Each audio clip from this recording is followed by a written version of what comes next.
ఒంగోలులో సినీ దర్శకుడు ఆర్జీవీని అరెస్ట్ చేసిన పోలీసులు హైకోర్టు ఆదేశాలతో ఇద్దరి పూచీకత్తుతో వెంటనే విడుదల చేశారు. నిన్న మధ్యాహ్నం 12 గంటల నుంచి రాత్రి 11 గంటల వరకు ఆర్జీవీని విచారణ జరిపారు సీఐ శ్రీకాంత్. ముఖ్యంగా అనుచిత పోస్టింగ్స్ వెనుక ఉన్న వ్యక్తులపై ఆరా తీసినట్టు తెలుస్తోంది. ఏపీ ఫైబర్ నెట్ నుంచి రామ్ గోపాల్ వర్మకి 2 కోట్ల చెల్లింపులపై విచారణ చేశారు. అయితే దర్యాప్తులో పోలీసులకు రామ్ గోపాల్ వర్మ సహకరించినట్టు తెలుస్తోంది. తెలియదు, పరిచయం లేదు, గుర్తులేదు, మర్చిపోయాను అంటూ సమాధానాలు ఇచ్చారు ఆర్జీవీ. విచారణలో భాగంగా ఆర్జీవీ ఫోన్ను పోలీసులు సీజ్ చేశారు. దాని నుంచి డేటా సేకరించేందుకు ప్రయత్నిస్తున్నట్టు తెలుస్తోంది. మరోసారి విచారణకు హాజరు కావాలని ఆర్జీవీకి సూచించారు పోలీసులు.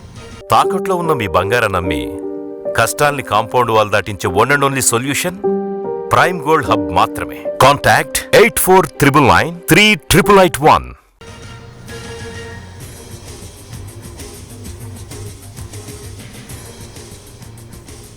అయితే గత ఫిబ్రవరిలో విచారణకు హాజరైన వర్మను మరోసారి విచారణకు రావాలంటూ పోలీసులు నోటీసులు ఇవ్వడంతో నిన్న హాజరయ్యారు. వైసీపీ హయాంలో ఏపీ ఫైబర్ నెట్ నుంచి రామ్ గోపాల్ వర్మకు 2 కోట్లను అప్పటి ప్రభుత్వం చెల్లించింది. ఈ నగదుపైన పోలీసులు ప్రశ్నించారు. మరోసారి విచారణకు రావాల్సి ఉంటుందన్న పోలీసులు వర్మకు తెలిపారు.